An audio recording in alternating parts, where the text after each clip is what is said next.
бәріміз намазханбыз. Мысал үшін бір кісімен алыс беріс қылу үшін ол кісіні бір жақсы танып алуыңыз керексіз. Міне бәріміз намаз оқимыз. Кімге құлшылық қыламыз? Аллаға құлшылық қыламыз. Енді сол Құдай тағаланы біз Пайғамбарымыз саллаллаху алейхи вассалам айтып кеткендей, Құдай тағала өзінің Құранда сипаттағандай, солай танып жүрміз ба, танып жүрген жоқпыз ба? Әрине бәріміз танып жүрген жоқпыз. Аллах тағала Құран-ы Кәрімде имам Матруди 14 сипатты жекелей уәжіп деген ғой Аллах тағалаға. Сол ол негізі Аллах тағаланың есім сипаттары көп ол. Бірақ адамға тиянақты болу үшін, миына жетік болу үшін осы 14 сипатты сізбенен бізге түзіп беріп кеткен. Соның кейбіреуін ашықтап өтейік. Соның ең бірінші Аллах тағаланың әл-уджуд бар болу сифаты. Яғни мына дүниенің өзінің бар болуы Аллах тағаланың бар екендігіне дәлел етеді. Ешқандай зат өздігінен болмысынан бар болмайды. Мына здание өзінен өзі тұрып қалды десе, сен түгіл ол бала сенбейді. Мына камераның ана жарығын істеген біреу бар, ана аяғын істеген біреу бар, ана пластмасын құйған біреу бар. Бірнеше адамның қосындысынан шыққан нәрсе мына зат. Ал сол сияқты көркем түзілген әлем, мынау жаратылған әлем, оның жасаушысы болуы міндетті. Сондықтан осы әлемнің өзінің барлығының өзі Алла тағаланың бар екендігіне дәлел етеді. Бұл Аллах тағаланың әл-уджуд сипаты. Аллах тағала Құран-ы Кәрімде «Зәликумуллаху раббукум ла илаха иллаху халиқу кулли шайин фа'будух». Ол көркем сипаттарға ие, ол Алла, одан басқа ешқандай тәңір жоқ, ендеше соған құлшылық қылыңдар деп Құдай тағала өзінің осы әлемді жаратқандығын Құдай тағала осы неде өзінің бар екендігін осы аятта баяндайды, қараңыз. Одан кейінгі сипаты әл-қидам, Аллах тағаланың ежелден сипаты. Әрбір заттың басталуы бар заттың аяқталуы болу міндетті. Ал Аллах тағаланың әл-қидам сипаты ежелден бар сипаты. Құран-ы Кәрімде Аллах тағала хуәл әуәлу вәл ахиру, ол әуелгі және соңғы деді. Әрбір заттың басталуы бар, Құдай тағаланың басталуы жоқ. Әрбір заттың датасы бар басталынған. Әрбір датасы бар заттың аяқталуы да міндетті. Қараңыз. Ал Құдай тағала ондай басталынбайтын зат. Құдай тағалаға ешқандай жоқтық жолықпайды. Сізбенен бізге жоқтық жолығады. Мен 1981 жыл басталдым. Құдай тағала маған 70 жас берсе, 70 жылдан кейін маған жоқтық жолығады. Мен дүниеден озам. Құдай тағала бәлки маған 42 жас берген шығар. Бүгін соңғы сөзімді сөйлеп тұрған шығармын. Бүгін бәрін жасап қойған шығармын. Қараңыз. Ал енді Құдай тағаланың затының оның басталуы жоқ. Ол әуелгі және соңғы. Ал енді одан кейінгі сипаты әл-бақо. Аллах тағаланың мәңгілік сипаты. Қазақта бақилық болды деп жатады ғой. Расында негізі ол түбірі дұрыс сөз. Бақилық болды деген. Адамның жаны жаратқан кезде басталынады, бірақ мәңгілік. Кәпір мәңгі тозақта болады, мұсылман мәңгі жәннатта болады. Біздің жаным Абай атамыздың айтқан сөзі ғой сол. Жаңағы өлді деп ат қойыпты өңкей білмес дейді. Мені мен менікінің айырылғанын өлді деп ат қойыпты өңкей білмес дейді. Жанды айтып жатыр да, өлді деп ат қойыпты деп. Сондықтан міне мына жерге құлшылық қылып жатырмыз. Не үшін? Ертең Құдайдың алдына барамыз. Ана мәңгілік жәннатқа иншалла үмітіміз бар деп осы жерге келіп отырмыз бәріміз. Қараңыз. Адам мәңгілік. Сол себепті дүниеден өткендерімізді шығарып салып, дұға қылып, соңынан умра жасап жүргендеріміз сол. Ертең ана Алланың құзырына жолыққан кезде жүзіміз жарық болсын деп. Қараңыз. Енді осы Аллах тағаланың әл-бақо сифатының Құдай тағала Құран кәрімде айтады: "Күллу ман алейха фан ва ябқа вajhu rabbika зул жалали вал икрам." Бүкіл нәрсе түгесіледі Алланың затынан басқа дейді. Бүкіл нәрсе түгесіледі. Ертең ана аршыны көтеріп тұрған хамалатул арш, Азраил періште, малакул маут, бүкіл адамзаттың бүкілінің жанын алатын періштенің өзі бітетін уақыты болады. Бірақ Құдай тағаланың затының өзі қалады. Құдай тағалаға өлу, басталу, біту деген нәрсе жүрмейді Құдай тағалаға. Пайда болу деген нәрсе де жүрмейді. Әл-бақо сол мәңгі қалушы Аллах тағаланың сипаты. Аллах тағалаға ешқандай жоқтық жолықпайды. Сізбенен бізге, бәрімізге бір күні жоқтық жолығады. Ұзағымен әжеден 50-70 жылдан кейін ешкім отырмайды. Басқа поколение, басқа саналатын адамдар, басқа адамдар сынақтың фильтрінде мына жерде отырады. Бәріміз Алланың құзырына кетеміз. Бірақ сол жарқын жүзбен барамыз ба, абыройлы болып барамыз ба, оны бір Алла біледі. Бірақ баршамыздың иншалла Алла өзінің құзырына абыройлы болып баруымызды Алла Тағала нәсіп етсін. Осы әл-бақо, мәңгі қалу сипаты Аллах Тағала. Одан кейін әл-мұхалифату лил хавадис. Аллах Тағаланың жаратылысқа тескері сипаты. Аллах Тағала ісінде де, сипатында да, затында да ешқандай жаратылысқа ұқсамайды. Ол сізбенен біз бір-бірімізге ұқсай береміз. Пәленшенің қолы бар, менің қолым бар, пәленшенің көзі бар, менің көзім бар, крокодилдің де қолы бар, менің де қолым бар, пингвиннің де қолы бар, сенің де қолың бар. Заты жағынан ұқсамасақ та, датасы жағынан ұқсаймыз. Тау мен тасқа сен ұқсамайсың, бірақ тауда басталынған, сен де басталынғансың. Басталу жағынан ұқсайсың, қараңыз. Ал Аллах Тағала бұл әлемді жаратқанда бір затының өзі ғана ісі жалғыз болды. Давай сен жерді жарат, мен аспан жаратам деген екі құдайлық ондай әңгіме болған жоқ. Пайғамбарымыз саллаллаху алейхи вассаламға яһудилер келіп, «Я Мұхаммед, сифлана раббак», бізге Раббыңды сипаттап берсін деп Пайғамбар саллаллаху келеді. Сол кезде Пайғамбарымыз саллаллаху алейхи вассаламға Ихлас сүресі түседі. «Құл ху Аллаху ахад», айтей Мұхаммед, ол Алла жалғыз деп айта оларға. «Аллаху самад», Алла мұңсыз, ешқандай мұқтажсыз. «Лам ялид ва лам юлад», тумады да, туылмады да. «Ва лам якуллаху куфуан ахад», оған ұқсайтын, теңгелетін ешқандай зат жоқ. Қысқаша ақида осы Ихлас сүресі. Ихлас сүресі. Ал енді одан кейінгі сипат әл-вахтания, Аллах Тағаланың жалғыздық сипаты. Бұл жалғыздық сипатына Ихлас сүресі дәлел. Құран-ы Кәрімде Алла Тағала айтады ғой, егер де аспан мен көктер мен жерді жаратуында басқа құдайлардың бір үлесі болған кезде, әр құдай өзінің жаратқан нәрсесін алып кетіп, олардың арасынан тепе-теңдік болмай быт-шытын шыққандығын көретін едің деді. Құдай Тағала мына әлемді жаратқан кезде бір өзі жаратты. Имам Абу Ханифаның сөзі бар, Құдай Тағаланың жалғыздық сипатыны ол санақталу жағынан жалғыз емес дейді. Ол құдіреті жағынан жалғыз дейді. Мына жерге мен уағыз айтуға кіріп келсем, Асадулла ғана отыратын болса, ол маған жалғыздық жағынан нені білдіреді? Бір айыптықты білдіреді. Әсет қана бар ма мына жерде деген сияқты. Ал енді мына әлемді жаратқанда Құдай Тағаланың жалғыз өзі жарату дегені, ол құдіретті жағынан ғана Құдай Тағала жалғыз. Түсініңіз ба? Құдайдың затына теңгелетін ешқандай зат жоқ.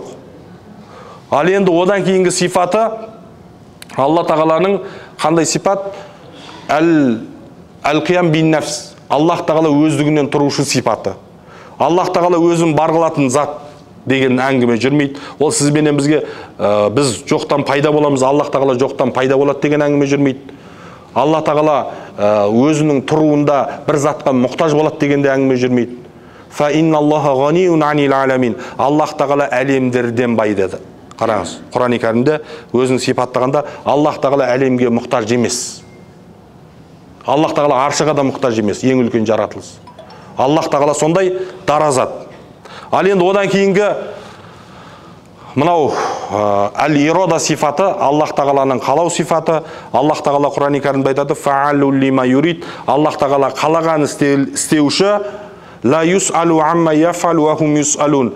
Алла Тағала істеген нәрсесінен сұралынбайды, олар істеген нәрсесінен сұралынады дейді. Сізбенен біздерді айтып жатыр, қараңыздар. Енді осы жерде бір мәселені қозғап кетуге болады. Мысал үшін, пенденің өзіне ықтиярына қалған таңдау амалдары бар. Пенденің өзіне таңдау берілген амалдар бар.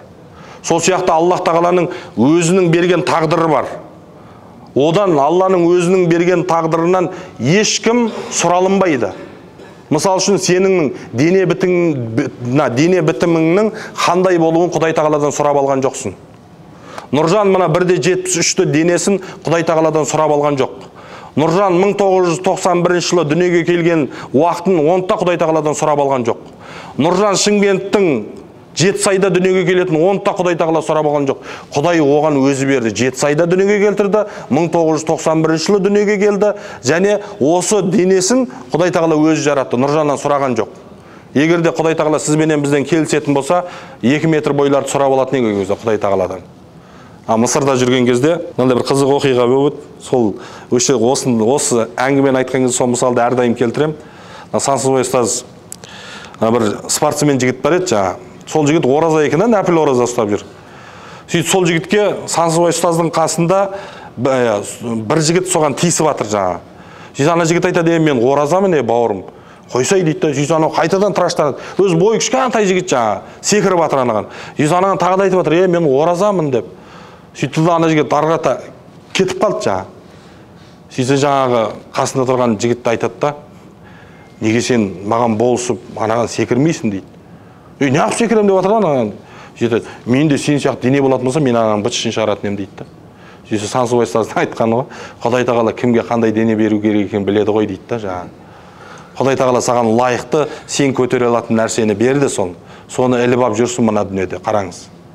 Бұл айтуымыз мүмкін, кәнәді пайғамбардың заманда дүниеге келгендейін. Мынандай иманымызбен пайғамбардың қасында мұнафықтар мұғжизаны көріп тұрып, пайғамбардың қасында серік боламыз деп жүріп, мұнафық болып кетті ғой. Оған не дейсің?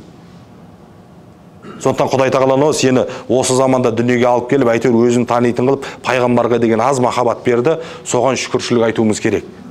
Түсініңіз ба? Ал енді таңдау амалына келген кезде, қараңыз, таңдау амалына келген кезде Құдай тағаланың құзырында біз сұралынамыз. Жақсы жол тұр, жаман жол тұр.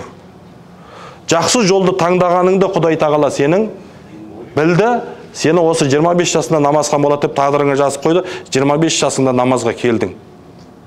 Жаман жол тұр, Құдай сақтасын, біреу алқаштың жолын таңдады, өзінің таңдағандығы себепті сол жолға түсті, кетті. Алланың құзырында, Аллахым мені алқаш қылып қойдың деп ол айта алмайды ертең. Өзінің таңдағандығы себепті.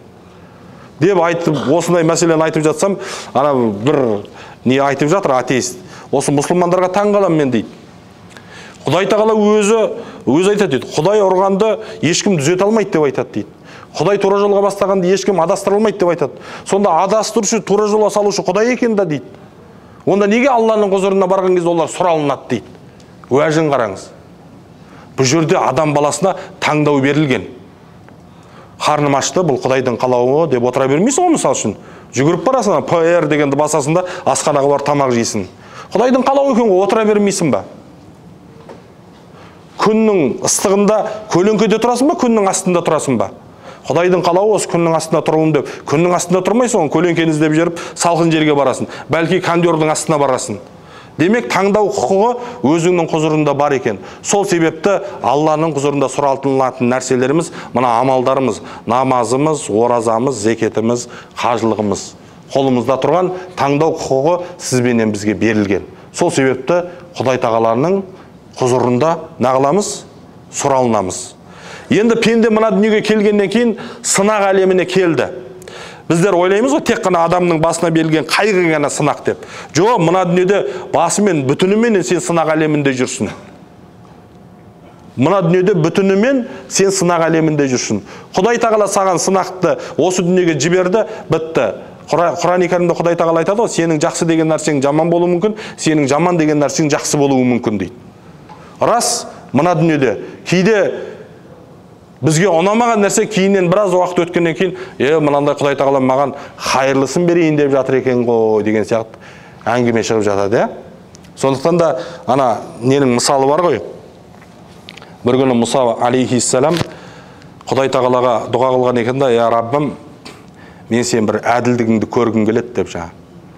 Сөйтсе Құдай тағала енді Мұсамен тікелей тілдескен, Мұса, менің әділдігімді көргім келетін болса, пәлен жерге бар, мұздай бұлақ бар, бұлақтың жағасында құрақ бар, қамыс, соның ішіне тығылып жатып, соны көр менің әділдігімді. Сөйтіп Мұса алейхиссалам жаңа жерге бар, бұлақтан су ішіп, бұлақтың суы сондай мұздай екен, рахаттанып, қамыстың арасына тығылып отырса, бір атпенен бір кәдімгідей жас кісі келіп, қолында бір дорба алтыны бар, бұлақтан су ішеді да, ана бұлақтың салқындығы сондай ләззаты, ана бір дорба алтынды ұмыттырып жібереді ғой. Сөйтеді, ол кетіп қалады. Одан кейін бір жас бала келеді да бұлақтан су ішеді, қараса бұлақтың жағасында бір дорба алтын жатыр, ол Құдай көктен сұраған жерден берді дейді, ол бір дорба алтынды алады да кетеді.